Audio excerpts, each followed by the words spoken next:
Global warming, सब लोग बोलते हैं कि वार्मिंग हो रही है। आज से नहीं बल्कि जब से अर्थ बनी है तब से वार्मिंग और कूलिंग फेज हुए हैं। क्लाउड बर्स्ट के टाइम पे लोग सबसे बड़ी गलती क्या करते हैं? हिमालय की जो डिजास्टर वो हिडन है, आपको पता ही नहीं चलेगा कहाँ कब कहाँ से आ गया ये टूटने वाला है, क्योंकि सडनली चीजें होती है हिमालय में। अर्ली वार्निंग साइंस जो है ये कितने कारगर साबित होते हैं? उससे रोका नहीं जा सकता, लेकिन आप लाइफ को बचा सकते हो वार्निंग वार्निंग सिस्टम से। पर धराली के लिए तो बोला था कि ये वार्निंग दी गई, तो 12 या 10 सेकंड के अंदर उसने पूरा बर्बाद कर दिया है। अगर वो टाइम दे देता है तो आने बच सकते थे उसमें। धराली रीजन में क्या हुआ था कि 20 किलोमीटर के दायरे में एक जगह आपको 5 mm मिली रेनफॉल, एक जगह आपको 80 mm रेनफॉल मिली। सबके अंदर एक डर है एल नीनो का, ऐसा क्यों है? एल नीनो जो है 2-3 साल में हमेशा आता है। ये एक साइक्लिक प्रोसेस है, एक एबनॉर्मलिटी क्लाइमेट के अंदर आ गई है। क्लाउड बर्स्ट, ग्लॉफ, ये सब चीजें क्या होती हैं? क्लाउड बर्स्ट क्या कर रहा है, लोअर रीजन से ऊपर की तरफ शिफ्ट हो रहा है। इसका बेस्ट एग्जांपल आपने केदारनाथ में देखा होगा। केदारनाथ में जो मेन ग्लेशियर था वो चोराबाड़ी ग्लेशियर, और सडनली जो है वहाँ पे रेनफॉल होनी शुरू होगी, तो ऊपर से एक एवलांच हिट हुआ, इसीलिए बोला पत्थरों की बरसात हुई। कि जब आदमी उसमें डूब रहा था तो पहले वो पूरे कपड़े निकाल दे रहा था आदमी के, क्योंकि वो उसमें सेडिमेंट है। जो क्लाइमेट एक्टिविस्ट हैं ये कई बार गलत चीजें बता देते हैं आम आदमी को। अब इसमें मैं कमेंट्स नहीं कर सकता हूँ। आज हर किसान अपनी फसल को लेके बहुत चिंतित रहता है क्योंकि मौसम का कोई अंदाजा नहीं रहता, और इसी के साथ साथ गर्मियां इतनी ज्यादा ड्राई हो जाएंगी, सीधा सीधा हमारी फसलों को उससे इफेक्ट पड़ता है। और आम आदमी को भी आज समझ में नहीं आ रहा है कि बरसात में बरसात होगी भी या सिर्फ गर्मियों के मौसम में बरसात हो जाएगी। बहुत सारे फिनोमिना भी चलते हैं, जैसे एल नीनो का नाम हम बहुत सुन रहे हैं, सुपर एल नीनो इस साल आने वाला है। और इसी को समझने के लिए आज हमारे साथ हैं डॉक्टर मनीष मेहता वाडिया इंस्टीट्यूट से।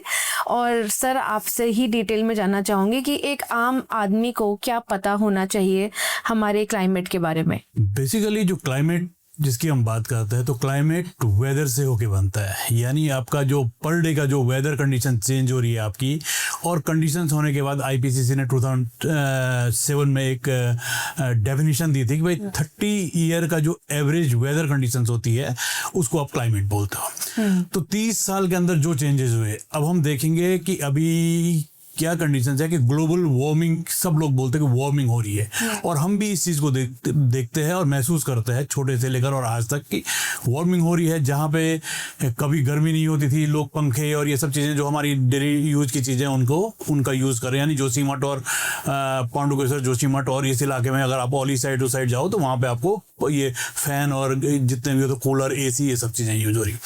तो ग्लोबल वार्मिंग है वो सत्य है, और ये एक फिनोमिना है, बेसिकली एक क्लाइमेटिक साइकिल है ये। ऐसा नहीं है कि भाई हम बोलें कि ग्लोबल वार्मिंग जो है हम ही से हो रही है, आज ही हो रही है। आज से नहीं बल्कि जब से अर्थ बनी है तब से वार्मिंग और कूलिंग फेज हुए हैं, जिनको आप बोलोगे ग्लेशियर फेज और इंटरग्लेशियल फेजेस। तो ऐसे फेजेस जो है बहुत सारे होते हैं। 5 मेजर ग्लेशिएशन हुए हैं अर्थ सरफेस में, और इसके साथ साथ जो है बहुत सारे इंटरग्लेशियल फेजेस आए हैं। और अगर आप अरेबियन सी आइस कोर और ये ओशियन कोर के अगर डेटा देखें, या ओस्ट्रो का आइस कोर, आप अटलांटिका के आइस कोर के डेटा देखा, तो उसमें क्या दिखता है कि अभी जो मेन कल्प्रिट है क्लाइमेट चेंज करने के लिए, इसके लिए अगर आप बोलोगे तो वो ग्रीन हाउस गैसेज है। ग्रीन हाउस गैसेज में 2 चीजें हैं, एक तो कार्बन डाइऑक्साइड है और दूसरा जो है वाटर वेपर है। वाटर वेपर भी ग्रीन हाउस गैसेज में आता है। तो वाटर वेपर भी आता है? हाँ, वाटर वेपर क्या करता है कि इनका एक प्रोसेस होता है वाटर वेपर का। बेसिकली जो ग्रीन हाउस गैसेज होती है वो क्या करती है कि वो शॉर्ट वेव रेडिएशन के लिए, जो सोलर रेडिएशन होती है शॉर्ट वेव, उसके लिए तो ट्रांसपेरेंट होती है, उसके लिए तो वो ट्रांसपेरेंट होकर के आपकी जमीन में आ जाएगा और लैंड सरफेस को।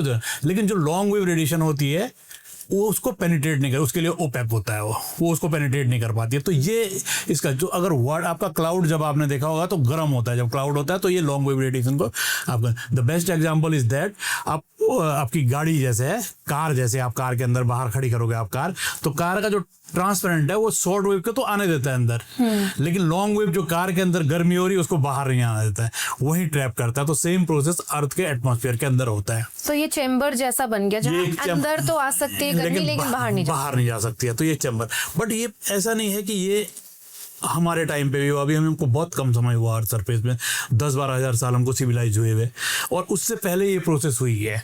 अभी हमारा जो है CO2 का जो ppm वो लोगों 500 और 450 के बीच है पार्ट पर मिलियन है इसमें, लेकिन कभी ये जो है 1800-1700 तक भी गया है आपके प्री कैम्ब्रियन और उस टाइम पे। तो ये जितना भी कार्बन डाइऑक्साइड है ये अभी आपके अंटार्कटिका और आर्कटिक आइस शीट के अंदर है या रॉक फॉर्मेशन जब होती है इसमें, तो सिलिकॉन जो जितनी भी वेदरिंग कंडीशंस होती है रॉक फॉर्मेशन के अंदर, रॉक के अंदर भी ये सब सीक्वेंसाइज बरीड होता है। अगर ये कंप्लीट बाहर आ जाए तो ये काफ़ी ज़्यादा हो सकता है इससे। आपने बोला कि जो ऑलरेडी 1800 से 1700 से ऊपर बढ़ा हुआ है और ये ट्रैप है हमारे फॉसिल्स में या हमारे माउंटेन्स में, ये कैसे, मतलब ये सब एनर्जी का फॉर्म है? नहीं, बेसिकली कार्बन डाइऑक्साइड जैसे आपकी आइस है, आइस कवर्ड, तो आइस के अंदर ट्रैप्ड है, अंटार्कटिका आर्कटिक के आइस के अंदर ट्रैप्ड है। या आपका कोई, आप ये बताओ, रॉक फॉर्मेशन होता है, वेदरिंग्स होती है और आप एक्युमुलेशन होता है ओशियन के अंदर, आपके कार्बन डाइऑक्साइड और कार्बन ट्रैप होता है।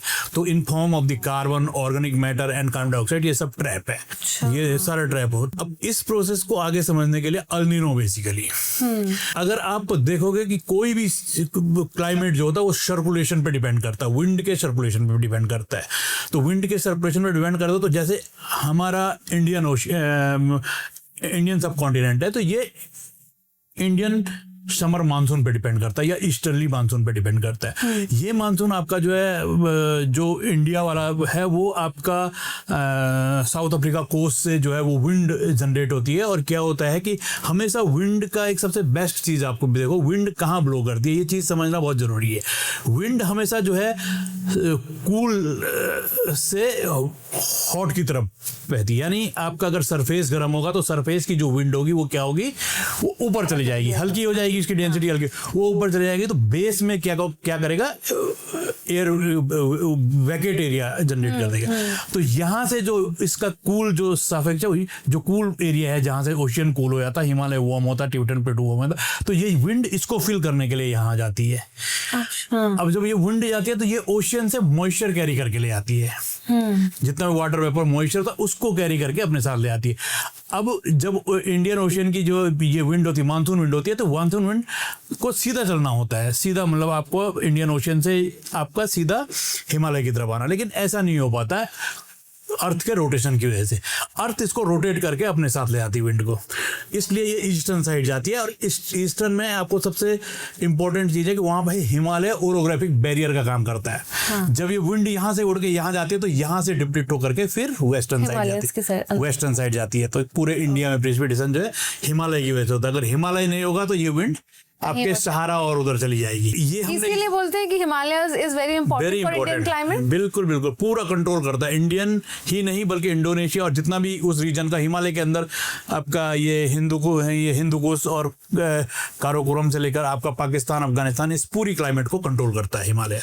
अब सेम पैटर्न जो है वहाँ पे भी होता है पैसिफिक ओशन के अंदर। पैसिफिक ओशन के दो कोस्ट है, एक कोस्ट है पेरू इक्वेडर कोस्ट है, वो जो नॉर्मल वे में वो हमेशा ठंडा रहता है। और जो आपका इंडोनेशिया और ऑस्ट्रेलिया कोस्ट है वो नॉर्मल वे, क्योंकि इक्वेटर के आसपास ऐसे तिरछा हो गया तो वो हमेशा मैक्सिमम जो है वार्मिंग होती है। ट्रॉपिकल एरिया में वहाँ पे वार्मिंग रहती है। अब जब वहाँ पे वार्मिंग होती है तो यहाँ की विंड जो है ऊपर चली जाती है, तो इसको फिल करने के लिए सरफेस विंड आती है, एक साइकिल बनाती है, यहाँ की विंड ऐसे करके और फिर ये ऐसे जा करके ऐसे नीचे आती है। इसको बोलते हैं वॉकर सर्कुलेशन करके बोलते हैं। इन्होंने कोई साइंटिस्ट थे, उन्होंने जो है इसको एक सर्कुलेशन दिया था कि भाई ऐसा सर्कुलेशन ये इंडिया में भी होता है। ये ITCZ जो हमारा ट्रॉपिकल जोन है नीचे इक्वेटर के पास से, ये भी जो है यहाँ पे भी सेम साइकिल होती है, जैसे वहाँ साइकिल होती है वैसे यहाँ पे भी साइकिल होती है। अब एबनॉर्मलिटी जब क्या होता है कि ये विंड तो चली रही है आपकी, विंड के साथ साथ ओशियन में अपवेलिंग डाउनवेलिंग होती है। अपवेलिंग डाउनवेलिंग मतलब गर्म पानी ऊपर रहता है, वो गर्म पानी नीचे जाता है और नीचे से ठंडा पानी ऊपर आता है। अच्छा, सरफेस वाटर हमेशा वार्म होता है, ओशियन सर्कुलेशन बोलते हैं उसको, ओशियन सर्कुलेशन होता है। ये आपकी क्लाइमेट को इफेक्ट करता है, क्लाइमेट यही करता है। अब ये जो है यहाँ से जो सरफेस फ्लो होता है, सरफेस फ्लो टुवर्ड्स इक्वेडर और पेरू की तरफ होता है, तो यहाँ से वार्म उधर को जाती है और वहाँ से नीचे बेस की तरफ से गर्म जो है इंडोनेशिया कोस्ट की तरफ आती है। तो ये क्या करता है कि अपने साथ बहुत सारे न्यूट्रिएंट्स और ये सब चीजें लेकर के ऊपर आता है। अब प्रोसेस यहाँ पे बहुत कॉम्प्लिकेटेड हो जाता है कि ऐसा क्यों होता है कि बाद में विंड शिफ्ट हो जाती है, वहाँ गर्म हो जाता है, यहाँ ठंडा। इसमें क्या होता है कि अब ये जब यहाँ से प्लैंक्टॉइड्स और ये जितने भी न्यूट्रिएंट्स होते हैं ये यहाँ से इंडोनेशिया कोस्ट से फिर फ्लो होकर के पैसिफिक कोस्ट की तरफ जाते हैं और वो एक सन के लिए बैरियर करते हैं और वार्मिंग की कंडीशन वहाँ पे जनरेट करते हैं, जिसकी वजह से क्या होता है कि जो ये प्रोसेस थी, आपकी फ्लो की प्रोसेस थी, वो जस्ट रिवर्स हो जाती है। यानी आपका जो है यहाँ इन कंपैरिजन टू इक्वेडर और पेरू के इंडोनेशिया और ऑस्ट्रेलिया पोस्ट जो है कूल हो जाता है, यहाँ ज़्यादा वार्मिंग होती है। जब यहाँ वार्मिंग हो जाती है तो क्या होता है कि यहाँ की विंड तेजी से ऊपर की तरफ जाती है। ओह, तो इसको फील करने के लिए विंड यहाँ से उधर को जाती है, जो बारिश यहाँ होनी थी वो बारिश उधर होती है, ओशियन के अंदर बारिश होने शुरू हुई। ये हमेशा होता है या ये एल नीनो के साथ ये है? 2-3 साल में, 3-4 सालों में, अल नीनो जो है 2-3 साल में हमेशा आता है। पर इस साल कुछ ज्यादा ही ट्रेंड में चल रहा है और लोग ज्यादा घबराए हुए हैं, साइंटिस्ट भी बहुत वार्निंग दे रहे हैं। ऐसा बेसिकली क्यों है? अब अल नीनो की बात करें तो अल नीनो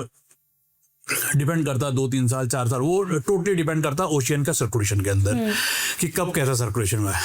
अब वार्मिंग आपकी इंक्रीज, अब इसमें एक बहुत इंटरेस्टिंग चीज ये है कि अगर आप सुपर एल नीनो की बात कर रहे हो तो इंटरेस्टिंग ये है कि दैट मीन्स कि आपका पैसिफिक ओशियन का जो एरिया है, जो छोटा सा एरिया वार्म होता होगा, वो एरिया एक्सपेंड हो जाता है। अच्छा, ओशियन के अंदर जो है ऑलमोस्ट यूनिफॉर्म वार्मिंग जो है इंडोनेशिया पोस्ट के लगभग पहुंचने शुरू हो जाती है, तो सर्कुलेशन जो है उससे फास्ट हो जाता है। तो वार्मिंग ज्यादा विंड आपके ऊपर जा रही है तो उसमें सर्कुलेशन और ओशियन वेव जो है बहुत फास्ट से आगे की तरफ जानी शुरू हो जाती है। उससे क्या होता है कि वो या तो कहीं बहुत स्कैटर्ड रेनफॉल करेगी, ये ज्यादा मॉइस्चर एक बार में ले आकर के कहीं पे बहुत ज्यादा हैवी रेनफॉल करेगी, तो अनप्रेडिक्टेबल है। अब ये क्या करता है कि जो वर्टिकल सर्कुलेशन होता है इसी प्रोसेस में ये हार्ड शेल को तोड़ देता है, यानी जो इंडियन समर मानसून का जो साइकिल चल रही है उसको ये तोड़ने की कोशिश करता है और विंड वहां से इंडियन ओशियन की विंड को रोकती है। सर, ये पैसिफिक के कुछ एरिया ज्यादा हीट होने की वजह से पूरे ग्लोबल क्लाइमेट को इफेक्ट कर सकता है, ये इतना पावरफुल है? पूरा सबसे बड़ा ओशियन है और ये पूरे ग्लोबल, क्योंकि जो सेल आप अगर देखोगे कि कहाँ इंडोनेशिया कोस्ट आपका रह गया, यहाँ यूएस का इक्वेडर और पेरू का कोस्ट हो गया, तो अगर यहाँ से पूरी विंड है तो वो ज्यादा मैक्सिमम मॉइस्चर जो है उसी साइड को कर देता है और ईस्टर्न मानसून को रोकता है। और इसके थ्रेट्स क्या है, मतलब क्यों इससे इतनी हलचल मची हुई है? चाहे न्यूज है, चाहे साइंटिस्ट है, सबके अंदर एक डर है एल नीनो का। ऐसा क्यों है, सुपर एल नीनो का? बेसिकली एल नीनो का क्या है कि अगर ऐसा तो मुझे कहीं लगा नहीं कि ऐसा डर है कोई। ये एक साइक्लिक प्रोसेस है और इस साइक्लिक प्रोसेस में ऐसा कुछ कोई वो नहीं है, ये आते रहते तो ड्राउट बेसिकली क्या हो गया है कि ग्लोब जो वार्मिंग होने की वजह से क्या हुआ, जो वार्मिंग लैप्स रेट जो इंक्रीज हुआ है ओशियन से और लैंड का, तो अभी हम देखते हैं कि इस वार्मिंग की वजह से क्या हो गया कि जो भी आपका सैचुरेटेड क्लाउड होता है, वो कहीं पे भी सैचुरेटेड क्लाउड होता है, वो एक बार आपका जो है नीचे आकर के एक या तो एक पर्टिकुलर जगह में आपका रेनफॉल कर देगा या रेनफॉल करेगा ही नहीं। इसीलिए जो है आप देखोगे कि हैवी रेनफॉल की जो है घटनाएं, एक बहुत बढ़िया एग्जांपल आपको धराली का देता हूं कि धराली में जो हमने वहां पे काम किया, तो आप देखोगे धराली रीजन में क्या हुआ था कि धराली के आपके हरसिल में और भटवाड़ी के रीजन में आपको जो रेनफॉल थी वो 10 mm और 6 mm के लगभग थी, जिसमें उन्होंने बोला भाई कि रेनफॉल नहीं हुई है। हमारे स्टेशन है डोकरानी में, वो लगभग उसी के जो श्रीकंठ पीक है उसके पीछे जो है वो है, तो वहाँ डोकरानी में तो हमारे जो वहाँ पे जो रेनफॉल का रिकॉर्ड है वो एक दिन में 60 से 80 mm से ऊपर रेनफॉल हुई, मतलब ऊपर टॉप में रेनफॉल हुई। तो अब देखोगे कि भाई इस एलिवेशन 20 किलोमीटर के दायरे में एक जगह आपको 5 mm मिली रेनफॉल, एक जगह आपको 80 mm रेनफॉल मिली, तो ये एक एबनॉर्मलिटी क्लाइमेट के अंदर आ गई है। अच्छा, जिसकी वजह से सारी प्रोसेस हो रही है और डरना स्वाभाविक है, क्योंकि हम टोटली डिपेंड जो है एग्रीकल्चर पे, तो एग्रीकल्चर पे डिपेंड है और आपको एग्रीकल्चर को जो है पर्टिकुलर पानी नहीं मिलेगा आपको, तो आपका रेन वाटर भी कम हो रहा है और ग्राउंड वाटर भी डिप्लीटेड हो रहा है। तो सर, इस तरह के जो डिजास्टर्स उत्तराखंड में आते हैं, क्योंकि आपका काम ग्लेशियर पे भी रहा है, आपने चोराबारी ग्लेशियर के पास में भी, लेक पे भी कुछ स्टडीज आपने करी हैं, क्लाउड बर्स्ट, ग्लॉफ, ये सब चीजें क्या होती हैं, क्यों इम्पोर्टेंट है इसको जानना, और at the same time early warnings की कहाँ तक जरूरत पड़ती है इसके लिए? अगर हम हिमालय रीजन की बात करें तो हिमालय रीजन में क्या है कि आप अपने में एलिवेशन वेरिएशन है, यानी आप अगर श्रीनगर गढ़वाल से हिमालय, लेसर हिमालय आप जो है ऋषिकेश से स्टार्ट करोगे तो ऋषिकेश आपको जो है 600-500 मीटर शिवालिक के ऊपर जो है आपका लेसर हिमालय स्टार्ट हो गया, वो 500-600 मीटर पे आपकी हाइट पे है। और वही चीज़ आप एक्सटेंड करके अगर उसी नदी के अलॉन्ग जाओगे तो आप 7,800 मीटर जो है आप नंदा देवी तक भी जा रहे हो, 7,700-7,800 मीटर तक। तो ये एलिवेशन डिफरेंस है हिमालय का।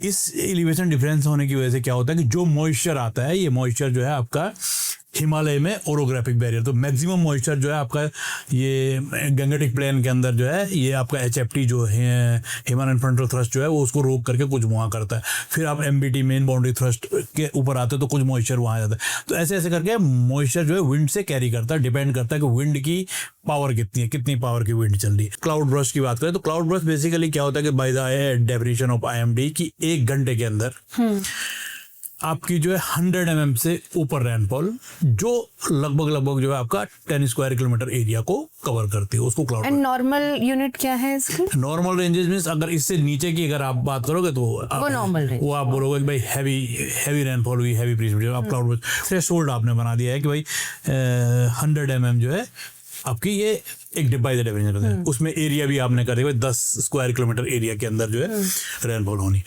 अब हिमालयन रीजन में क्या हुआ कि रेनफॉल होने के बहुत सारे कारण भी है। क्लाउड ब्रस्ट के लिए जो चीजें जरूरत होती है वो एक न्यूक्लियाइज बेसिकली करते हैं, जो क्लाउड फॉर्म करने के बाद उसके सेंटर में जो न्यूक्लियाई होता है उसकी वाटर होल्डिंग कैपेसिटी होनी चाहिए। एक सैचुरेशन लिमिट होती है उसकी, उस सैचुरेशन के बाद वो प्रिसिपिटेशन होना शुरू कर देता है। लेकिन अब ऐसा हो गया है कि उस जो न्यूक्लियाई है उस न्यूक्लियाई की वाटर होल्डिंग कैपेसिटी इंक्रीज हो गई है। हो सकता है वो ब्लैक कार्बन हो, शूट जो हम जंगल में आग लगाते हैं, वो कोई भी एरोसोल शूट हो सकता है जिसने वाटर होल्डिंग यानी सुपर सैचुरेशन कंडीशन में चले गया। अगर कोई न्यूक्लियाई जो है 20 गैलन वाटर कैपेसिटी थी उसकी करने की, तो वो सुपर सैचुरेशन होने की वजह से, वार्मिंग और ये सब चीजें होने की वजह से जो है उसकी कंडीशन जो है करीब 120 से जो है 100 ना डेंस क्लाउड हो गया है। हाँ, डेंस क्लाउड हो गया है। जैसे इसका एग्जांपल हम जैसे किसी भी चीज़ को अगर हम सैचुरेशन करने के लिए कोई चीज़ उसमें मिलाते हैं, जैसे हम ये मोमबत्ती बनाते हैं उसके लिए सैचुरेशन के लिए उस पर कुछ बनाते हैं, तो यही कंडीशन ये नेचुरल में हर चीज यही है। मतलब क्लाउड के अंदर आप कह रहे हैं कि सिर्फ वाटर नहीं है, वेपर नहीं है, इनफैक्ट हमारा जो पोल्यूशन है, पोल्यूटेंट है, वो भी मिक्स है। मिक्स नहीं है, एक शूट चाहिए होता है। शूट मतलब एक न्यूक्लियाई चाहिए होता है वाटर को होल्ड करने के लिए। हाँ। वो न्यूक्लियाई जो है माइक्रो भी हो सकता है और कुछ बड़ा भी, कुछ मिलीमीटर सेंटीमीटर माइक्रो भी हो सकता है। तो वो वाटर को होल्ड करता है। एक वाटर को होल्ड करने के लिए एक न्यूक्लियाई चाहिए होता है ना, जो उस न्यूक्लियाई के सराउंडिंग सेंटर है जो, हाँ उसके सेंटर वो हाँ। तो ये सैचुरेशन कंडीशंस होती है उसकी। एक सैचुरेशन लिमिट आती है जब उसकी, तो वो फॉल डाउन कर देता है उसको। अब अभी की डेट में क्या हो रहा है कि जो भी एरोसोल्स है, जो भी पॉल्यूशन है, जो भी कंडीशंस है, उसकी वजह से क्या होगा कि किसी भी न्यूक्लियाई की क्लाउड होल्डिंग कैपेसिटी बढ़ गई है। अब हो सकता है वो ब्लैक कार्बन शूट आउट हो जो ये फॉरेस्ट फायर से होता है। क्लाउड ब्रस्ट क्या कर रहा है, अभी आप देखोगे कि क्लाउड ब्रस्ट जो है लोअर रीजन से ऊपर की तरफ शिफ्ट हो रहा है, यानी ये वैली के अंदर होता है। वैली के अंदर क्या होता है कि आप किसी वैली के अंदर क्लाउड फॉर्मेशन हुआ और वैली के ऊपर चला गया, ऊपर जाने से उसको वो कंडीशन उसको मिली, तो वो क्या करता है कि वैली के अंदर फॉल डाउन हो जाता है। जब वैली के अंदर फॉल डाउन हुआ था इस एरिया में, तो चारों तरफ से जितने भी वैली में तो सारे साइड के ड्रेनेज जितने भी होते हैं वो सब वैली के अंदर आते हैं और मेन ड्रेनेज को, जो मेन ड्रेनेज होती है उसको कंट्रीब्यूट करता है। तो एकदम बारिश होने से क्या होता है कि सारे ड्रेनेज उसको कंट्रीब्यूट करते हैं और कंट्रीब्यूट करने से जो है वो जितना भी ये वो सेडिमेंट्स और ये सब चीज़ें होती है उसको नीचे लेके आता है। और वो सेडिमेंट जो इतना खतरनाक होता है उसकी जो इरोजन कैपेसिटी होती है वो पानी से ज़्यादा होती है। इसका बेस्ट एग्जाम्पल आपने केदारनाथ में देखा होगा कि आपने एक सुना होगा कि जब केदारनाथ में पानी आ रहा था तो लोगों के कपड़े निकल जा रहे थे। ये नहीं सुना होगा आपने नहीं। कि जब आदमी उसमें डूब रहा था तो पहले वो पूरे कपड़े निकाल दे रहा था आदमी के, क्योंकि वो उसमें सेडिमेंट है। वो ये तो बिल्कुल सूती कपड़ा आपने पहना हुआ ना वो कपड़ा, तो ये इसको तो 1 मिनट में बिल्कुल चीर के बाहर कर देता है। भले बॉडी पे उतना ज्यादा रिएक्शन नहीं कर पाएगा लेकिन कपड़ों को बहुत जल्दी फाड़ देता है। अब दूसरा आपने बोला ग्लेशियर लेक।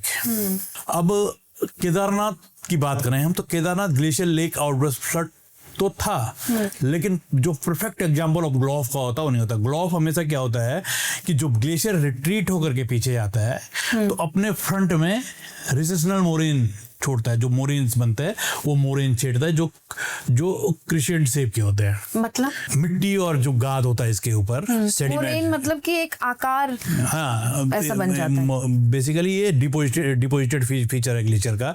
जब ग्लेशियर एडवांस करता है तो ये आपके बुलडोजर जैसे देखा होगा आपने, बुलडोजर काम करते हुए वैसे बुलडोजर की तरह काम करता है। आगे की तरह जाता है, अपने आगे कुछ इकट्ठा करता है, जितना लोड बेयरिंग कैपेसिटी होता है। अगर नहीं ले जा पाया तो साइड में इकट्ठा करता है और अपने ऊपर डालता है। ऐसे करके डाउन स्ट्रीम में जाता है। तो जब ये रिट्रीट होता है तो इसके नीचे से जो है वो गिर करके आगे जहाँ ये एंड हुआ, जहाँ ये पहुंचा वहाँ उसने एक हीप इकट्ठा किया होगा, उसको एंड मोरेन बोलते हैं।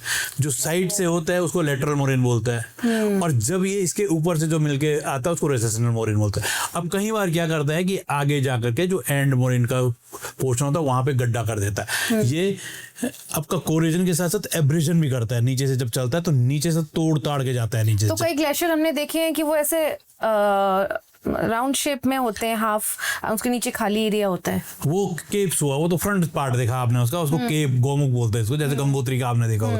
पर ग्लेशियर बहुत लंबे होते हैं, जैसे गंगोत्री ग्लेशियर आपको 32 किलोमीटर लंबा है। अब क्या होता है कि वो जब यहाँ ये अब इसे यहाँ पे खड़ा, अब ये रिट्रीट हो रहा है ग्लोबल वार्मिंग, ये रिट्रीट होकर के पीछे चला गया यहाँ, और यहाँ इसने वैकेट स्पेस छोड़ दिया, तो यहाँ फ्रंट में लेक बन गई। ओह, ठीक है, अब ये लेक बन गई तो ये लेक ग्लेशियर मेल्ट हो रहा है, वो लेक इंक्रीज कर रही है, साइज एरिया इंक्रीज कर रही है। साइज एरिया इंक्रीज कर रही है तो क्या होता है कि सडनली कभी कुछ ऐसी एक्टिविटी जो अर्थ पे आया, या कोई लैंडस्लाइड ऊपर से आई, कोई एवलांच उसके ऊपर गिरा, उसकी वजह से वो लेक ब्रीच होती है। जब ब्रीच होती है तो फिर डाउन स्ट्रीम में जितने भी हैबिटेशन और ये सब चीज हैबिटाट होता है, आपका कोई प्रोजेक्ट है, जो भी चीजें होती है वो उसको उड़ा के बिल्कुल वास्ट आउट करके जाता है। इसका एग्जांपल केदारनाथ में बेसिकली क्या होता है, केदारनाथ में जो मेन ग्लेशियर था उसको बोलते हैं चोरावाड़ी ग्लेशियर, और उसके बगल में एक छोटा सा ग्लेशियर है, ये 6 से जो है 7 किलोमीटर लंबा है, बगल में छोटा सा ग्लेशियर है, उसको कंपेनियन ग्लेशियर बोलते हैं। मैंने बहुत काम किया उसमें। 2007 से मैं लगातार 2013-14 तक गया वहाँ पे, और जिस साल 2016 में जून 15-16 को ये हुआ था तो हम 6 तारीख को वापस आए थे, हमने 15-16 को रहना था वहाँ पे। अब उस साल क्या हुआ था कि उस साल जो ग्लेशियर की लेक टूटी, वो लेक प्रो ग्लेशियर नहीं थी, यानी ग्लेशियर के फ्रंट में नहीं बनी थी, वो ग्लेशियर के साइड में बनी हुई थी। दैट्स कॉल्ड पैराग्लेशियल और पेरीग्लेशियल लेक। उसके पेरीफेरी में जो लेक बनी है उसको पेरीफेरी। ये अक्सर इस लेक से खतरा नहीं होता है। अच्छा, ग्लोब का खतरा हमेशा जो है फ्रंट, क्योंकि इसमें ग्लेशियर का कंट्रीब्यूशन नहीं आता है, वाटर जो मेल्ट होके आता है, इसमें स्नोफॉल या रेनफॉल का पानी आता है, ग्लेशियर का कहीं कोई कंट्रीब्यूशन नहीं होता। ग्लेशियर का कंट्रीब्यूशन हमेशा फ्रंट वाली लेक में होगा। इसमें क्या हुआ कि 2015 के और 13 के और 13 विंटर और 13 अप्रैल मार्च अप्रैल और मई में बहुत बढ़िया स्नोफॉल हुई, और सडनली जो है 12 तारीख से वहाँ पे रेनफॉल होनी शुरू होगी, और हाई एल्टीट्यूड में रेनफॉल होनी शुरू हुई, और उस रेनफॉल ने जो है उन पूरे जितने भी वहाँ आइस और स्नो के जितने भी पैचेस थे उनको सब मेल्ट करके लेक को फुल कर दिया। तो ऊपर से एक एवलांच हिट हुआ उस लेक के अंदर। जो आपका काम वाटर था, जो प्रेशर था उसका वर्टिकल प्रेशर था, बेसिकली पूरा डाउनवर्ड, वो प्रेशर सडनली जो है हॉरिजॉन्टल में कन्वर्ट हो गया जब वो गिरा वहां से। तो उसने क्या किया, वो लेक ब्रीच नहीं हुई बल्कि उसने स्कूप किया उसको। उसने जो है करीब 10 मीटर का गड्ढा कर दिया वहां, ऐसे जो मोरेन था उसको ऐसे उठा करके ऐसे फेंका ऊपर, इसीलिए बोला पत्थरों की बरसात हुई। तो वाटर में बहुत एनर्जी होती है, बहुत पावर होती है, उसके बाद वो डाउन स्ट्रीम में गया। तो ऐसे ऐसे एग्जांपल होते हैं। सो ग्लोफ के अभी हमने रिसेंट एक आर्टिकल पढ़ा था जिसमें हिमाचल में ग्लोफ वार्निंग्स लग गई हैं। तो ये वार्निंग्स, अर्ली वार्निंग साइंस जो हैं, ये कितने कारगर साबित होते हैं, और अगर ये बहुत इंपॉर्टेंट है तो अभी हम इसमें इतना पीछे क्यों हैं? बेसिकली अर्ली वार्निंग में क्या होता है कि अर्ली वार्निंग में आपको बहुत सारे इक्विपमेंट की जरूरत होती है। इक्विपमेंट आप इंस्ट्रूमेंट आप बोलो, जिसमें इंपॉर्टेंट होता है आपका automatic weather station, automatic water level recorder, और कुछ सेस्मिक क्वेश्चन के कुछ इंस्ट्रूमेंट होते हैं।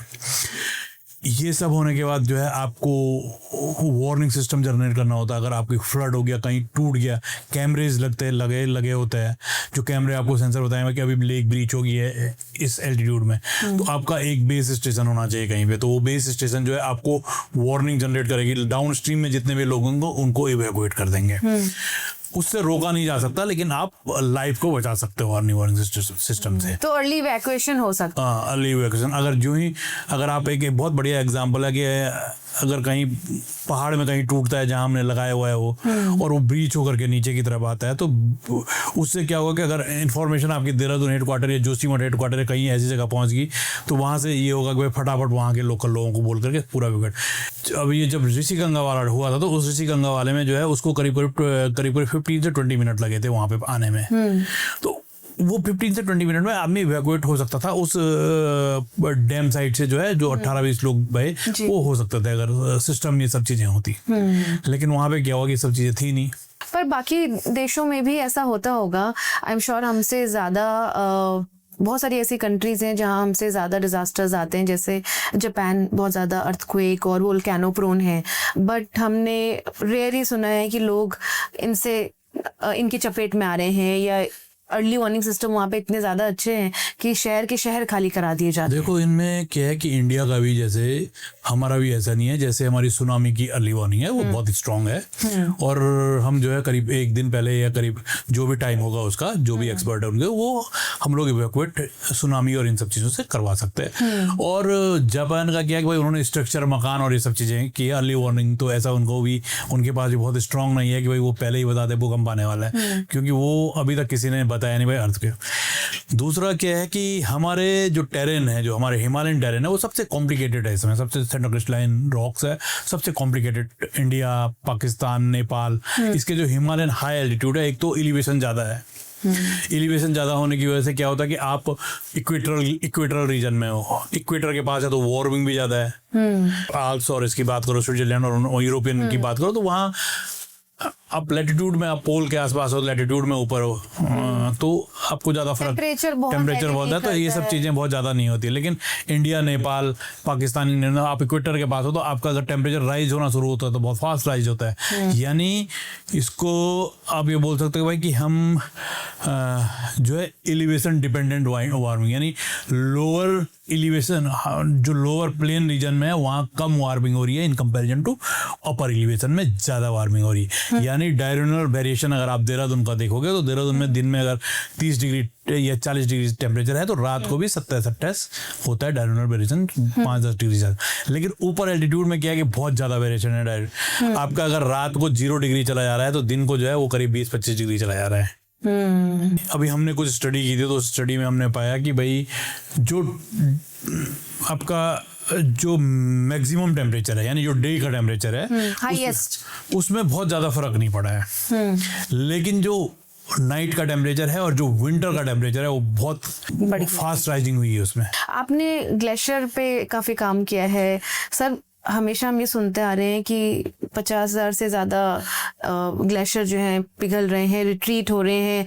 इसका क्या मतलब है? क्या ग्लेशियर पीछे खिसक जाने से वाटर स्कार्सिटी या किसी और तरह का थ्रेट है? देखो ग्लेशियर मैक्सिमम जो बड़ी रिवर है इंडियन सब कॉन्टिनेंट की या नेपाल की या हम बोले चाइनीज साइड की, वो सब ग्लेशियर्स पे मैक्सिमम डिपेंडेंट है। अब क्या हो रहा है कि स्नोफॉल डिप्रेशन होने की वजह से यहाँ पे दो चीज़ें हो रही है।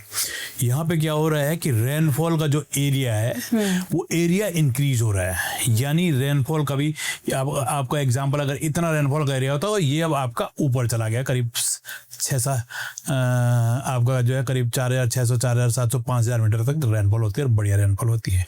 और स्नोफॉल का एरिया जो है डिक्रीज हो गया है, यानी वो और ऊपर शिफ्ट हो गया जहाँ पहले स्नोफॉल होता है। तो इसकी वजह से क्या हो गया कि रेनफॉल के एरिया इंक्रीज होने से रेनफॉल के जो डायमीटर्स है, ड्रॉप की डाया है वो भी बढ़ गया है। पहले कभी हाई एल्टीट्यूड में जो है ड्रिजलिंग होती थी जिसको आप बुग्यालों की बारिश बोलते थे और बहुत हल्की हल्की बारिश, लेकिन अब वो शिफ्ट हो गया है। यानी अब आपको टोरेंशियल रेन आपको हाई एल्टीट्यूड, जैसे केदारनाथ का एग्जांपल है, उस बद्रीनाथ साइड में, उस साइड में, तो आपको वहाँ पे वो तो अग्रेसिव हो गई है रेनफॉल अग्रेसिव हो गई है वार्मिंग की वजह से। आपने वार्मिंग से शिफ्ट कर दिया, ऊपर की तरफ चली है।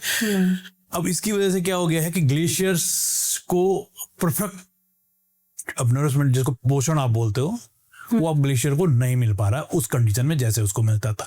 तो उसकी वजह से क्या हो रहा है कि वो श्रिंक कर रहा है। सर ग्लेशियर मॉनिटर कैसे करते हैं कि रिट्रीट हो रहे हैं या मतलब? देखो बहुत सारे इक्विपमेंट भी है और मैनुअल भी होता है। दो स्टडी होती है, एक फील्ड बेस्ड स्टडी होती है, एक सैटेलाइट बेस्ड स्टडी होती है। सैटेलाइट बेस्ड क्या होता है कि आपको टाइम टू टाइम जो है सैटेलाइट इमेज मिलती है। उन सैटेलाइट इमेज के बेसिस पे आप उसको बाउंड्री डेलिनेट करो और बाउंड्री डेलिनेट करने के बाद जो है आप उसको देखो भाई वो कितना बैक जा रहा है, रिट्रीट हो रहा है। ठीक है, एक फील्ड बेस्ड स्टडी होती है। फील्ड बेस्ड स्टडी में आपके पास इक्विपमेंट है, आपके पास DGPS है, ग्राउंड पोजिशन सिस्टम है, आपका टोटल स्टेशन है जो मैप करता है, आपने रोड में देखा होगा, और आपके पास स्टेक लगाते हैं ग्लेशियर्स के ऊपर, स्टेक लगाते हैं बैम्बू से, उससे उसकी थिकनेस मेजर करते हैं, और फ्रंटल पार्ट का जो है आपने फोटोग्राफ्स कंपैरिजन कर सकते हो। सर ऐसे कौन से ग्लेशियर्स हैं जो अभी बहुत ज्यादा चेंजेस दिखा रहे हैं, देखो अभी अलार्मिंग लेवल पे पहुंच चुके हैं? अभी प्रेजेंटली जो है वो काम कर रहा हूँ मैं कारगिल के पास जो है, तो द्रुंग पेंचनुंगपा और प्रकाशिक 3 ग्लेशियर पे काम कर रहा हूँ मैं। तो एक ग्लेशियर पे हम जो पेंचनुंगपा ग्लेशियर मास बैलेंस की स्टडी कर रहे हैं, जिसमें हम देख रहे हैं भाई ग्लेशियर्स जो है मास लॉस कर रहा है। लेकिन एक ग्लेशियर जो बिल्कुल रोड हेड पे है, that's called Prakashik glacier, in that is just near about Prakashik village, and the elevation of that glacier 3600 metre है। तो वो क्या था कि जब हम पहली बार गए थे, तो फर्स्ट टाइम 2015 में मैं गया था वहाँ पे, तो that time a beautiful lobe is there, एक बहुत बढ़िया लोब था उसका, और हल्का सा निक था, यानी डिसेंट था, थोड़ा सा आपका नीचे स्लोप ज़्यादा था उसका टॉप में, बाकी फिर स्लोप था, और ऐसा लोब था। अब आज की डेट में अगर आप देखोगे उसको, 2025 की मेरे पास फोटोग्राफ है, तो ये आपका कंप्लीट पीछे चला गया है और वो लोब खत्म हो गया है। और हमारे देखते देखते जो है वो ग्लेशियर्स करीब 450-500 मीटर पीछे चला गया है, आधा किलोमीटर पीछे चला गया है। तो ग्लेशियर्स ये हो गया। उत्तराखंड की अगर हम बात करें तो उत्तराखंड में सतोबंद ग्लेशियर, भागीरथ का जो नैनवाल साहब और गढ़वाल यूनिवर्सिटी लोग स्टडी कर रहे हैं, वो ग्लेशियर जा रहे हैं। हम लोग डोगरानी और चोरावाड़ी में स्टडी कर रहे हैं, ये ग्लेशियर्स भी रिट्रीट हो रहे हैं। गंगोत्री ग्लेशियर्स अपने आप में रिट्रीट हो रहा है। तो जितने भी ग्लेशियर्स है वो सब रिट्रीट हो रहे हैं, डिफरेंट रेट से रिट्रीट हो रहे हैं। सर पहले हम ग्लेशियर्स जब देखते थे तो काफी ग्रीनिश ब्लू कलर का एक ह्यू आता था, लेकिन आज जो ग्लेशियर्स दिखाई देते हैं उनमें वो ब्लैकनेस है, लाइंस डिपोजिशंस हैं, ये कलर चेंजेस क्या दर्शाते हैं? बेसिकली क्या होता है कि जो ग्लेशियर्स का जो ग्रीनीज या ब्लू कलर की जो आइस दिखती है आपको, वो अभी भी दिखती है। अगर आप हाई एल्टीट्यूड में जाओगे तो ग्लेशियर्स में ग्रीनीज या ब्लू कलर की लाइट को पेनिट्रेट कर देता है, जिसकी वजह से वो अब क्या हो गया है कि मेल्ट होने की वजह से डेब्री इंक्रीज हो गई है सरफेस में। डेब्री इंक्रीज होने की वजह से क्या हो गया है कि ये व्हाइट स्नो, ये ट्रांसपेरेंट आइस जो है आपको मिलना कम हो गया है, जिसकी वजह से ये बहुत, यहाँ तक कि अंटार्कटिका में भी आपको डस्ट के कुछ पार्टिकल मिलते हैं ग्लेशियर्स के ऊपर। हिमालय में तो पूरे डर्टी ग्लेशियर्स है ऑलमोस्ट। सर क्या सैटेलाइट से हम पहले मॉनिटर कर सकते हैं कि ग्लोफ कितना डेंजरस है? देखो जितने अभी जो भी इन्वेंट्री लोगों ने बनाई है वो सैटेलाइट बेस पे इन्वेंट्री बनाई हुई है, जैसे सेंट्रल वाटर का CWC ने बनाई है। और सैटेलाइट से हम ग्लेशियर्स के वॉल्यूम के इंक्रीज, एरिया के इंक्रीज, लेक के एरिया के इंक्रीज होना और रिड्यूस होने को देख सकते हैं। जिससे हम ये देख सकते हैं यार अलार्मिंग टाइम में ये वाली लेक जो है बहुत फास्ट जो है एरिया इंक्रीज कर रही है, तो ये डेंजर हो सकती है। तो जो ये CWC ने जो ये NDMA ने भी जो डेंजर लेक उत्तराखंड में बताई गई है, वो भी सैटेलाइट बेस पे ही बनाएंगे। फील्ड वेरिफिकेशन अभी बहुत कम लेकों का हुआ है। किस तरह के डिजास्टर वार्निंग्स है जिनको इग्नोर नहीं करना चाहिए या छोटे छोटे साइंस को नोट करना चाहिए? आपका एवलांच केदारनाथ रीजन में जो है आपका अर्ली समर और लेट अर्ली विंटर में जो एवलांच उस टाइम पे यात्रा चलती है, वो अर्ली विंटर्स मतलब सितंबर अक्टूबर के टाइम पे। और आपका रॉक फॉल, लैंडस्लाइड, ये सब चीज़ें, बहुत सारा डिजास्टर है इन रीजनों में। और इसके साथ साथ जो है हैवी रेन अगर आपकी होगी है, और वो जितना भी एरिया है वो तो लूज अनकंसोलिडेटेड मटेरियल से बना हुआ एरिया है, ग्लेशियर्स मोरिन से बना हुआ एरिया, तो इन सब चीज़ों से सावधानी रखनी पड़ेगी। और अवेयरनेस के लिए गवर्नमेंट को भी जो है आगे आना पड़ेगा इन सब चीज़ों के लिए। क्लाउड बर्स्ट के टाइम पे लोग सबसे बड़ी गलती क्या करते हैं जो नहीं करनी चाहिए? वो डिपेंड करता है क्लाउड बर्स्ट आपका कहाँ पे हो रहा है। क्योंकि हिमालयन अगर प्लेन में कहीं आपका जैसे देहरादून और इन जगहों में क्लाउड बर्स्ट होगा, तो आपको जो है बेसिकली रिवर चैनल के आसपास इवैक्यूएट करना पड़ेगा, खाली कर देना पड़ेगा आपको रिवर चैनल। लेकिन पहाड़ में दिक्कत क्या होती है कि आप मैक्सिमम जो है जो बसे होते हैं वो रिवर चैनल में बसे होते हैं। जो लोग सर रिवर के पास रहते हैं उनके लिए क्या अलर्टनेस होनी चाहिए? क्योंकि आपने बोला कि रिवर एरिया के आसपास डेंजर ज़्यादा होते हैं, लेकिन वैली के पास लोग ज़्यादातर रिवर के आसपास आजकल अपने आशानी बना रहे हैं, होटल्स बना रहे हैं, तो क्या कंडीशंस देखनी चाहिए? पानी अचानक बढ़ जाए या कुछ इस तरह की चीज़ें? देखो इन सब चीज़ों के लिए कुछ जो है आपकी पॉलिसी बननी चाहिए। और पॉलिसी ऐसी बननी चाहिए कि आपका डिजास्टर प्लान होना चाहिए, लैंड यूज पैटर्न्स, जो आपका लैंड यूज कैसे आप यूज़ करो, वो सब चीज़ें होनी चाहिए। जिसके लिए जो है हम लोग गवर्नमेंट और आम आदमी को बेसिकली उसमें गवर्नमेंट के साथ मिल करके जो है इन सब चीज़ों को देख रहे हैं। अब जैसे रिवर के किनारे है, वो आप बोलोगे कि रामबाड़ा जानते थे आप, जी। वो कंप्लीट हो गया, Wipe out हो उनको टाइम नहीं मिला। तो वो हिमालय की जो डिजास्टर वो हिडन है, आपको पता ही नहीं चलेगा कि कहाँ कब कहाँ से आ गया। सर क्लाइमेट चेंज को कैसे मेजर करते हैं? आपने बोला 30 इयर्स के स्टडी को बोला जाता है क्लाइमेट चेंज, लेकिन इसमें और क्या क्या चीजें आती हैं? एक तो टेम्परेचर राइज होना आ जाता है। बेसिकली क्लाइमेट की अगर हम बात करें तो क्लाइमेट में लॉट ऑफ वेरिएबल्स होते हैं। आप टेम्परेचर बोल दो, रिलेटिव ह्यूमिडिटी, जो आपकी रेनफॉल कितनी ह्यूमिडिटी हो रही है वो, एयर प्रेशर कितना है आपका, आपका कितना सोलर इनकमिंग रेडिएशन आ रहा है, कितना बाहर जा रहा है, आपका एल्बिडो स्कैटरिंग लाइट की क्या है, ये सब जितने भी बहुत सारे पैरामीटर्स होते हैं। ये पैरामीटर आपके विंड स्पीड क्या है, विंड डायरेक्शन क्या है, और सनशाइन आवर क्या है, आपका क्लाउड परसेंटेज क्या है। तो ये जितनी भी चीजें होती है ये सब क्लाइमेट के अंदर आती है। सर वाडिया इंस्टीट्यूट का क्या क्या काम है? हमें ये तो पता है कि हमारे क्लाइमेट मॉनिटर करने में और हमारे जियोलॉजी को समझने में बहुत बड़ा रोल प्ले करते हैं, लेकिन एक ब्रॉडर पिक्चर में एक आम आदमी को अगर बताना हो तो वाडिया इंस्टीट्यूट का मेन काम क्या है? वाडिया इंस्टीट्यूट बेसिकली जो इंस्टीट्यूट है और उसका मैंडेट है, और जिस चीज़ के लिए बना हुआ इंस्टीट्यूट, वो हिमालय को समझने के लिए, हिमालय की एग्जीबिशन हिस्ट्री को समझने के लिए कि हिमालय किस रेट से बढ़ रहा है, कैसे बढ़ रहा है, और हिमालय की एक जियोलॉजिकल कंडीशंस कैसी है, उस चीज़ को समझने के लिए जो वो इंस्टीट्यूट बना हुआ।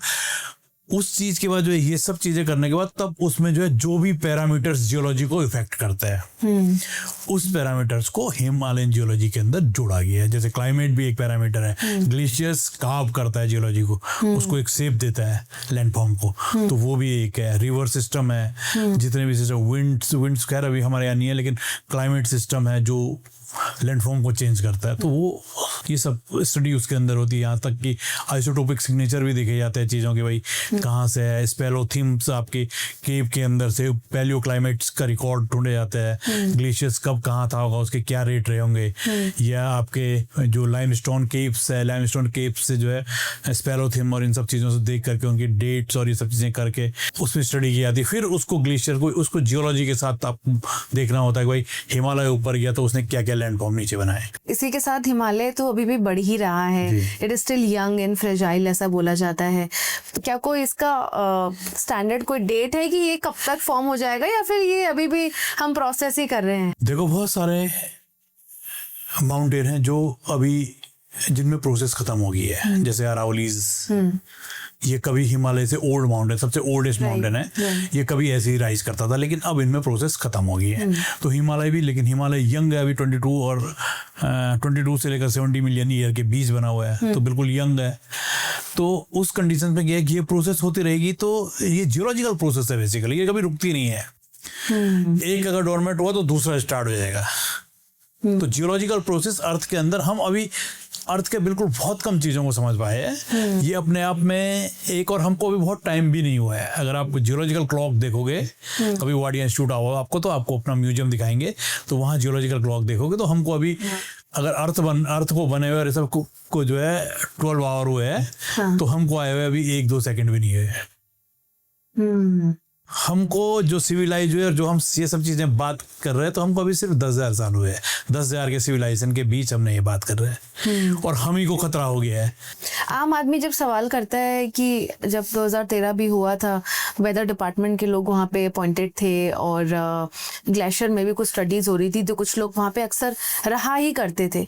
तो आम आदमी आज भी सवाल करता है कि जब ऑलरेडी लोग अपॉइंटेड हैं, स्टडीज ऑलरेडी हो रही हैं, तो हम इतनी बड़ी डिजास्टर, इतने बड़ी वार्निंग्स क्यों नहीं पहले समझ पाते हैं? पहले तो हमें हिमालय को समझना होगा, और हिमालय को समझने के लिए कि भाई कंप्लीट ये है, और इतनी फ्रिजिडिटी है और इतने वल्नरेबल है कंडीशंस कि आप बता नहीं सकते कि ये टूटने वाला है, क्योंकि सडनली चीजें होती है हिमालय में। इम्पॉसिबल टास्क है। आप ये जरूर बोल सकते हो कि ग्लेशियर रिट्रीट हो रहा है, और ये रिट्रीट होने के बाद टूट जाएगा, टूट भी सकता है, ऊपर से टूट भी सकता है और नीचे आ सकता है, ये आप बोल सकते हो, लेकिन कब होगा ये आप नहीं बोल सकते हो। हम प्रेडिक्ट भी नहीं कर सकते, प्रेडिक्ट नहीं कर सकते चीज़ों को, क्योंकि उसका आपके पास कुछ है ही नहीं कि ऐसी कंडीशन जो आप प्रेडिक्ट।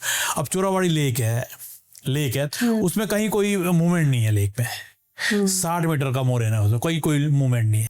जब मूवमेंट नहीं है, जैसे मत जोशीमठ को तो आप रेट कर दोगे भाई कि वो नीचे जा रहा है, उसमें पीजोमीटर लगा दो, ये कर दो, वो कर दो, तो वो आपको मूवमेंट दिखा रहा है, जीपीएस लगा दो। लेकिन कुछ कुछ चीजें ऐसी है कि जिसमें मूवमेंट ही नहीं है, स्टेबल है। अब आप कैसे बोलोगे कि ये टूट जाएगा? और जिंदगी में कभी उसमें पानी जो है, जब तक मैं गया तब तक 5-10 मीटर से ज्यादा कभी पानी नहीं रहा उस लेक में। और कुछ कुछ ऐसी लेक है यहाँ पे कि जो करीब करीब मोबांग और कुछ लेक्स है यहाँ पे, सफेदा ताल, ये करीब करीब एक डिकेड में जो है करीब 100 से 200 टाइम हायर पानी आ गया उनमें। जो छोटी लेक थी आज इतनी बड़ी लेक हो गई है। पर धराली के लिए तो बोला था कि ये वार्निंग दी गई थी धराली के लिए। धराली बेसिकली क्या है कि धराली का लैंडफॉर्म ही ऐसा था जिसमें आप खुद ही देख के बोलोगे कि वहाँ एपिसोडिक होता है। 2013 में भी वहाँ पे हुआ था और एपिसोडिक। लेकिन क्या होता है कि चीजें कॉमर्शलाइज हो गई है। भाई आदमी को पैसा भी कमाना है जी, खाली जंगल में रहना नहीं, पैसा भी कमाना। तो उसकी वजह से क्या हुआ कि ये हुआ और उसने टाइम नहीं दिया। वो 12 या 10 सेकंड के अंदर उसने पूरा बर्बाद कर दिया।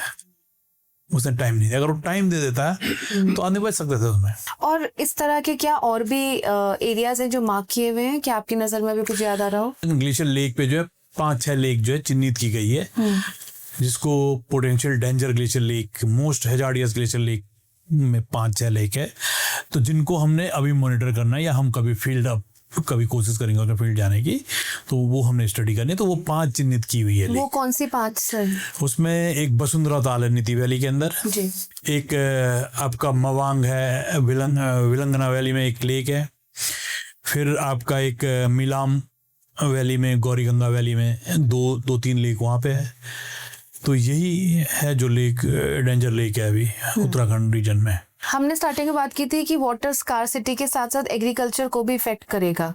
ये एग्रीकल्चर को कैसे इफेक्ट कर सकता है पूरा सिस्टम? कोई भी चीज होगी वो टोटली डिपेंड करती है वाटर पे। अब वाटर स्कैरेसिटी की बात हो रही है। जब वाटर स्कैरेसिटी की बात हो रही है, यानी आपका स्कैटर्ड रेनफॉल हो रहा है। कहीं आपकी बहुत ज्यादा रेनफॉल हो रही है तो वो वहां फसल बर्बाद कर देगी आपकी, और कहीं हो ही नहीं रही तो वैसे फसल बर्बाद करेगी। तो इन एबनॉर्मलिटी की वजह से क्या होता है कि आपकी जो क्रॉप प्रोडक्शन है वो डिप्लीटेड होती है, मतलब कम हो रही है आपकी। ये कंडीशंस ये बन रही है यहाँ पे। सर आपने बोला कि हम प्रेडिक्ट नहीं कर सकते डिजास्टर्स को, लेकिन हम कुछ तो मतलब कर सकते हैं, वो अवेयर कर सकते हैं। अवेयर कर सकते हैं। तो कैसे अवेयर हो सकते हैं? हम इन सब चीजों में बहुत सारी चीजें कर सकते हैं। जैसे स्कूल में हम स्कूलिंग से डिजास्टर और ये सब चीजें हम ला सकते हैं। कैसे इससे प्रिपेयरनेस कैसे होता है, कैसे आप जो है इनसे बचा जा सकता है, ये सब चीजें आपका स्कूल से कॉलेज और लेवल में। गांव में नुक्कड़ नाटक के उससे लोगों को बता करके भाई एक्चुअल में डिजास्टर क्या होता है, कहाँ होता है, आपको कहाँ बसना है, कहाँ नहीं बसना है। डिजास्टर प्लान भी होना चाहिए, साथ में डिजास्टर प्लान भी गवर्नमेंट का होना चाहिए भाई ये ऐसे ऐसे करके। कुछ कंट्रीज हैं जो हमसे बेटर कर रही हैं, उनसे हमको सीख सकते हैं। जब बहुत सीवियर डिजास्टर आता है, अगर वो आपको दिखता है सामने आते हुए, जैसे अभी स्विट्जरलैंड में आया था 2023-24 में एक जबरदस्त आइस एवलांच आया था, जैसे ऋषिगंगा में हमारा था, लेकिन वो गांव के सामने था और दिख रहा था वहाँ, उसकी प्रोसेस दिख रही थी। तो उसके धीरे धीरे टूटते हुए, क्योंकि यही प्रोसेस जो है ऋषिगंगा में भी हुई थी। ऋषिगंगा में 2-3 साल से वो ब्रेक हो रहा था और स्लरी बना रहा था, लेकिन वो दिखता नहीं था और नैरो वैली के अंदर था। स्विट्जरलैंड में वही प्रोसेस जो है सामने दिख रही थी, तो लोगों ने क्या किया कि इवैक्यूएट कर दिया, गांव खाली कर दिया उनके गवर्नमेंट ने और सब हटा दिया। तो वहाँ लेक बन गई, तो बहुत ज़्यादा नुकसान नहीं हुआ। लेकिन अगर फ्लड की बात करते हैं, क्लाउड बर्स्ट फ्लड की बात करते हैं, तो अब चाइना भी एडवांस है, लेकिन वहाँ पे भी यही कंडीशंस होती है जैसे हमारी होती है, आधा चाइना बह जाता है। तो ये कुछ कुछ चीज़ें हैं। हाँ, अर्ली वार्निंग, अगर आपने पता चला कहीं किसी रिवर में बाढ़ आ रही है, जैसे ऋषिगंगा में बाढ़ आई थी, तो लोगों ने वीडियो बनाई थी वहाँ ऊपर से, जहाँ से इनिशिएट हुआ था वहाँ से तक वीडियो बनाई थी। अगर उस टाइम पे कुछ ऐसी अर्ली वार्निंग या कुछ सिस्टम होता तो कुछ चीज़ें बच सकती थी। तो पहले ही सायरन्स और अलार्म के जरिए लोगों को बताया जा सकता है। सर हिमालयन डिजास्टर से जुड़ा ऐसा कौन सा मिथ है जो लोगों को गलत पता है? नहीं, डिजास्टर से तो अगर इसकी जैसे भूकंप की आप बात करोगे तो उसका प्रेडिक्शन नहीं है। अब उसे नहीं, अब सडनली क्या है कि जैसे लैंडस्लाइड कहीं हो रहा है, तो लैंडस्लाइड का से आप बचा जा सकता है किसी भी शहर में, रोड में, तो आपको पहले ही पता चल जाता है, वो इनिशिएट करना शुरू कर देता है। आपने कभी भी देखा होगा कि बड़े बड़े लैंडस्लाइड के लोग फोटो खींचते हैं लेकिन रोड क्रॉस नहीं करते, आपको इनिशिएट होता है। लेकिन अगर आप रिज के पीछे से कोई डिजास्टर आपके पास आ रहा है, जैसे बेस्ट एग्जाम्पल धराली है या ऋषिगंगा है, कि रिज है, आप यहाँ पूरे सराउंडेड, यहाँ हैबिटेशन है आपका, और यहाँ से कुछ चीज छुप के आ रही है, तो जब छुप के आ रही है तो आप कैसे बचोगे उससे? और प्रिडिक्शन करना भी बहुत मुश्किल है, क्योंकि वो आपके 7,000 मीटर ऊपर से आ रही है और वहाँ लूज अनकंसोलिडेटेड, या तो आप मोरेन मैप करो, इतना मोरेन है कि आप मैप नहीं कर सकते हो। सैटेलाइट बेस से तो कर सकते हैं, लेकिन आप ये नहीं बता सकते कि किस मोरेन पे कहाँ से आना। अब आपको यही पता नहीं है कि डाउन स्ट्रीम में आपके 6 mm रेनफॉल हो रही है, ऊपर आपको पता ही नहीं कि रेनफॉल हो रही नहीं हो रही। और हिमालय रीजन में क्या है, हिमालय रीजन में आपकी अप्रोच बहुत खराब है। ऐसा क्यों बोला आपने? आपके अप्रोच में जाने की जगह, जहां आपको जाना है वो अप्रोच। अब धराली में हुआ है, धराली से श्रीखंड आज तक कोई नहीं जा पाया। जो दिख रहा है बस हम उनसे बच सकते हैं। हाँ, जो हमें दिखता है बेसिकली ना। अब सर एक एग्जांपल दे रहा हूँ मैं आपको कि ऋषिगंगा के अंदर से फ्लड आया। वो रात को कोई कहता टूटा, कोई कहता दिन में टूटा, लेकिन वो जब फ्लड आया तो आपको जब तब ये ऋणी के पास जब पहुंचा तभी आपको दिखाओ, और ये तो वहां तो खाली धुआं लगा कि भाई पता नहीं क्या किया कि किसी ने बम तो नहीं, लेकिन जो ही वो आया तब आया कि हाँ यार ये फ्लड आ रहा है। ठीक है, केदारनाथ में जो हुआ, केदारनाथ में क्या हुआ, केदारनाथ में आपका ठीक जो जहाँ टेम्पल था, टेम्पल से जो है आपका 200 मीटर के ऊपर ये लेक ब्रीच होगी, तो 200 मीटर और करीब आपका 60 डिग्री का स्लोप है, 45 से 60 डिग्री का स्लोप है, बारिश भी हो रही थी, तो वो सीधा आकर के नीचे। लेकिन सेम इवेंट जो है गोविंद घाट में भी हुआ, विष्णुप्रयाग डैम वहां बहा था, गोविंद घाट आता बह गया था, लेकिन वहाँ कैजुअलिटी नहीं हुई। क्या हिमालयन टेरेन में डैम होना भी एक वार्निंग है? कुछ डैम तो जो है आपके डिजास्टर को बचाते हैं। बचाते कैसे हैं सर? देखो, जैसे बहुत बड़ा डिजास्टर 2013 में 80 गंगा और इन सब चीजों में आता है, लेकिन टीरी डैम सामने रहता है, तो वो कोई भी डिजास्टर आपका नीचे नहीं आता, वो टीरी डैम उसको रोकता है। सर इतने चैलेंजेस हैं हमारे पास हिमालयन को समझने में, और क्योंकि अभी भी ग्रो कर रहा है, हम अभी समझ रहे हैं, ऐसे में होपफुल कैसे रहते हैं? जो स्टडीज हो रही हैं, क्या उसके गोल्स होते हैं? मतलब हम किस बेसिस पे स्टडीज करते हैं फ्यूचर की? देखो, कुछ चीजें जैसे जियोलॉजी से रिलेटेड अगर हम बात करें, और अलग अलग स्टडी है जियोलॉजी से रिलेटेड हम बात करें, तो हम लोग जैसे लैंडस्लाइड्स बेसिकली मेजर प्रॉब्लम है तो लैंडस्लाइड मॉनिटर करते हैं, और एजेंसियों के साथ मिलकर के लैंडस्लाइड मॉनिटर करते हैं। ग्लेशियर थ्रीट्स, ग्लेशियर्स के रिट्रीट, मेल्टिंग्स, कहाँ लेक बन रही है, कहाँ क्या हो रहा है, वो सब चीजें देखते हैं। उसके साथ साथ जो है और भी रेनफॉल और ये डेटा कलेक्ट करते हैं, थ्रेशोल्ड जनरेट करने की कोशिश करते हैं कि भाई इस रेनफॉल में जो है कुछ हो सकता है या नहीं हो सकता है। इतने बेसिकली हमारे पास डेटा की स्कैरेसिटी है, डेटा कम होने की वजह से जो है बहुत सारे थ्रेशोल्ड्स और ये सब चीजें नहीं हो सकती। तो इन सब चीजों करने के कितना डिस्चार्ज कितना है, डिस्चार्ज का हाइट कितना तक इंक्रीज होगा, सस्पेंडेड सेडिमेंट कितना आ रहा है उसमें, तो ये सब चीजें स्टडी करते हैं, और इस सब के बेसिस पे जो है बहुत कुछ कंक्लूड करने की कोशिश करते हैं। लेकिन सर एआई अब आ रहा है सीन में, तो एआई के आने के बाद क्या कुछ प्रेडिक्शंस बेटर हो जाएंगी? ये सभी को पता है कि एआई डेटाबेस पे बात करता है, और डेटा कलेक्ट करना, हम लोग जो डेटाबेस बनाएंगे उस डेटाबेस पे एआई काम करेगा। पर सैटेलाइट से डेटा कलेक्ट किया जा सकता है? सैटेलाइट से डेटा कलेक्ट किया जा सकता है, उसके जो है रेट चेंजेस और ये सब चीजें देख करके उसको बताया जा सकता है ये। लेकिन अब डेटा आप कैसा देते हो, एआई को आप कौन सा डेटा देते हो, कैसे डेटा देते हो, वो उस पर डिपेंड, मशीन लर्निंग और एआई का उस पर डिपेंड करता है कि आप, क्योंकि उसको एक प्लेटफॉर्म चाहिए होता है, और उस प्लेटफॉर्म के लिए आप डेटा सेट कौन सा देते हो। सर डिजास्टर के बाद एज अ ग्लेशियर एक्सपर्ट और ग्लोफ एक्सपर्ट मैं आपसे पूछना चाहूंगी कि हम मिस्टेक्स क्या करते हैं वापस? एक बहुत बढ़िया एग्जांपल मैं आपको देता हूँ। जब मैं केदारनाथ गया था, आपके फ्लड प्लेन में और नदी के किनारे जो है सारे मकान और बिल्डिंगें बह गई, अब फिर दोबारा उसी में कंस्ट्रक्शन करते हो। बहुत सारी चीजें हैं जो देखने से बने, जिनमें मैं कमेंट भी नहीं करना चाहूंगा। आप अगर खुद जाओगे कभी देखोगे तो ये सब चीजें देखोगे आप, ये सब चीजें। सर ग्लोबल लेवल पे हमने बात करी थी कि टेम्परेचर बढ़ जाएगा, लेकिन आप बोल रहे हैं कि एल नीनो और इस तरह के क्लाइमेट राइज होते ही रहते हैं। तो जो हम बात करते हैं ग्लोबल वार्मिंग की, क्या ये इतना अलार्मिंग है एक्चुअल में? देखो, ग्लोबल वार्मिंग क्या है बेसिकली कि ये ह्यूमन के लिए बहुत अलार्मिंग है। अगर आपको सरवाइव करना है तो आपको इसके इंक्रीज, जो टेम्परेचर इंक्रीज कर रहा है उसको रोकना होगा। फ्यूचर में आपको लगता है कि ऐसी कंडीशन आ सकती है कि एक एरिया में सिर्फ ड्रॉट ही ड्रॉट है या डेजर्ट ही डेजर्ट है? देखो, जिस हिसाब से स्टडी लोग कर रहे हैं उस हिसाब से लोग तो ये बोलते हैं, भाई विदेशी बेसिकली अमेरिकन और ये लोग बोलते हैं कि भाई ऐसा हो सकता है। लेकिन ओशियन सराउंडिंग होने की वजह से क्या है कि हिमालय पे बहुत ज्यादा मेरे हिसाब से असर नहीं पड़ना चाहिए, क्योंकि हिमालय ही एकमात्र ऐसा है जो विंटर में भी स्नो प्रिसिपिटेटेड होता है और समर में भी स्नो प्रेसिपिटेट होता है। बट आज तो हम देख रहे हैं सर, जितने भी स्नो पीक्स थे उनमें अब स्नो भी बहुत बहुत टॉप पे पड़ रही है। जो पहले पूरे माउंटेन्स लदे रहते थे स्नो से, वो स्नो है ही नहीं, ग्रे पहाड़ दिखते हैं, सफेद पहाड़ दिखते हैं। अगर आपकी वार्मिंग एक्सट्रीम चलेगी तो आपका क्लाउडी हो जाएगा, क्लाउडी होगा तो आपके शॉर्ट वेव रेडिएशन आना बंद हो जाएगा, शॉर्ट वेव रेडिएशन बंद होना हो जाएगा। अगर ये यहाँ स्नोफॉल आप समर में देखोगे, यहाँ आपका ये माउंटेन है, यहाँ पे स्नोफॉल होना शुरू हुआ, अब आपका टेम्परेचर लेफ्ट से डाउन की तरफ आएगा तो स्नोफॉल आपकी डाउनवर्ड की तरफ बढ़नी शुरू हो जाएगी। ओके, टेम्परेचर डिक्रीज करके नीचे आएगा ना वो। हाँ। और एक ऐसी लिमिट आएगी, पता चला 1000 मीटर पे आ गया हो, बहुत निचले एरिया तक भी बर्फ गिर। 1000 मीटर तक अगर समर में बर्फ आ गई तो दैट मीन्स कि आपके जो 5600 या 6600 मीटर है, वहां पे आपको कम से कम 30-40 फीट बर्फ पड़ेगी इसी रेट में अगर कंटिन्यूस चलेगी। तो अब कूलिंग पीरियड कब आने वाला है? क्योंकि हमने हीटिंग पीरियड तो सुन लिया है बहुत ज्यादा, क्या प्रेडिक्शन है इसका? देखो, अगर साइकिल को प्रिडिक्शन नहीं है, प्रिडिक्शन बहुत कम चीजों का प्रिडिक्शन। आप देखो प्रिडिक्शन क्या है कि प्रिडिक्शन एक ऐसी चीज है कि आप हर चीज को बोलते हैं प्रिडिक्ट करना है। आम आदमी को लगता है आम आदमी को लगता है कि चीजों को सब प्रेडिक्ट करना है, लेकिन आप क्लाइमेट को भी प्रिडिक्ट। अभी 2 दिन IMD ने बोला था कि हैवी से हैवी रेनफॉल होगी देहरादून, लेकिन प्रिडिक्शन जबकि उनके पास अथाह डेटा है। आपको कभी ऐसा लगता है कि जो क्लाइमेट एक्टिविस्ट हैं और सोशल एक्टिविस्ट हैं, ये कई बार गलत चीजें बता देते हैं आम आदमी को, जबकि एज अ एक्सपर्ट आपको ऐसा देखने को नहीं मिलता है? अब इसमें मैं कमेंट्स नहीं कर सकता हूँ, वो सबका अपना अपना है। तो सर बिल्कुल कर सकते हैं, थोड़ा बहुत तो बता ही सकते हैं। कुछ कुछ चीज़ों में बहुत ज़्यादा एक्सट्रीम जो चीज़ें बोल देते हैं और कि भाई ऐसा हो जाएगा वैसा हो जाएगा, क्योंकि खुद मैं आपको बता रहा हूँ भाई, हमको भी अभी 10-12 हज़ार साल हो रहे हैं और इसमें भी हमने पूरी धरती को जो है कवर कर दिया है और उसे पूरा कंट्रोल कर दिया है।